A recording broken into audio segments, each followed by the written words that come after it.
Je m'interroge ce jour sur la question de la négligence des déficiences majeures de vue chez les conducteurs professionnels dans ce pays.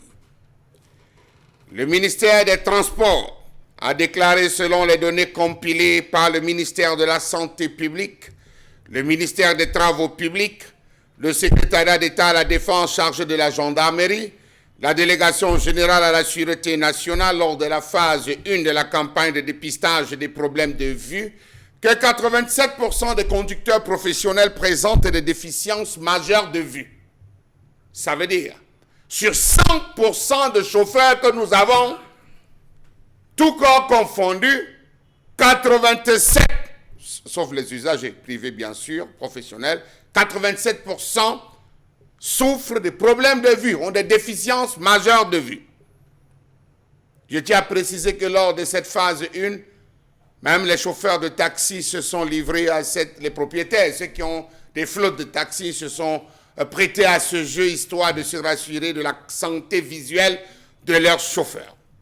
Comment comprendre que bon nombre de ces conducteurs d'engins, en 10 ans, 20 ans de carrière, 25 ans de carrière tels que répertoriés dans la phase 1, n'ont jamais consulté un ophtalmologue? C'est l'une des premières choses que tout conducteur de véhicule devrait faire tous les 2 ou tous les 3 ans. Consulter pour vérifier. Concrètement, sur les 1806 conducteurs professionnels qui se sont soumis à ces tests de dépistage, 1573 ont présenté des déficiences majeures de la vue.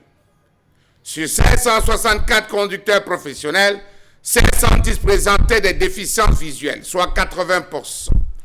Et sur les 1806 conducteurs dépistés dans les 10 régions, 1573, je l'ai dit, avaient des déficiences majeures. Tous les patients avaient un permis de conduire catégorie B et 55 cas, soit 89%, n'avaient pas subi un examen oculaire avant la délivrance de leur permis de conduire. Un peu plus de 9% des conducteurs avaient une acuité visuelle binoculaire inférieure à 5/10.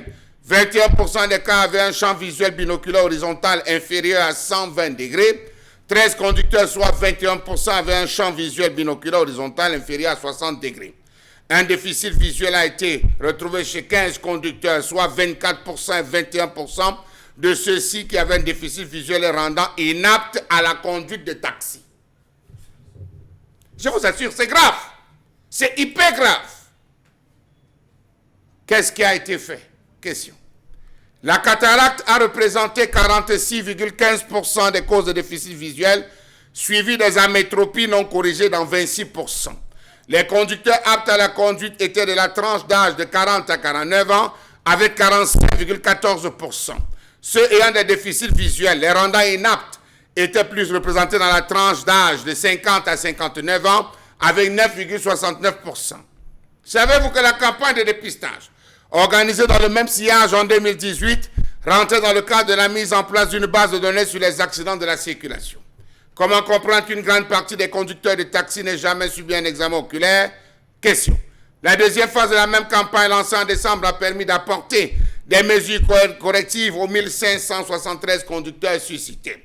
Pour rappel, selon le dernier rapport sur la sécurité routière, 16 personnes meurent chaque jour sur nos routes des suites d'accidents de la voie publique. Entre 1000 et 6000 Camerounais perdent la vie chaque année sur nos routes.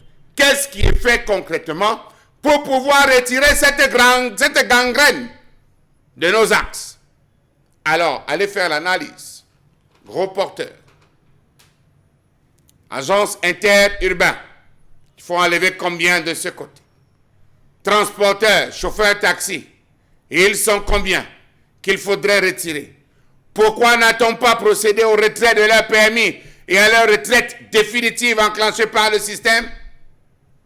On m'a répondu à la délégation régionale des transports que vous allez retirer et vont manger quoi? Vous les envoyez au quartier, on va les nourrir avec quoi?